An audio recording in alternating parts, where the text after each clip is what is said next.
Forestry Tasmania says several flood-affected tourist spots in the state's north will remain closed indefinitely because it can't afford to fix the damage. It has tourism operators worried, but the company says the government should foot the bill for the maintenance of the state's non-commercial forests. The ferocity of January's torrential rain is still evident in the Meander Valley. The surge of water washed out bridges and roads, leaving gaping holes. Many are still there. We had 8 carloads of Victorians here who wanted to go up the falls for the walk, but unfortunately they had to turn back because they couldn't get through.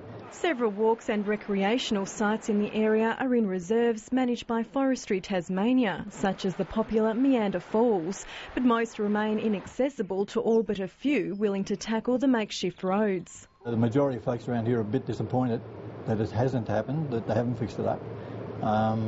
Not just for tourists, but of course for themselves, because not everybody's got a four-wheel drive where they can get around these on the rougher tracks. Forestry Tasmania says it can't afford to repair the damage until its cash position improves or it finds alternative sources of funding. We think about $500,000, mostly bridges and some culverts that need to be replaced to get access over the creeks and rivers, and Forestry Tasmania hasn't got any money. Mr Gordon says it's part of the financial burden of maintaining the state's non-commercial forest reserves. If those areas were managed with government monies, it would cost them $9 million. The state-owned company is in the process of applying for funding from the government to meet what it believes are community service obligations.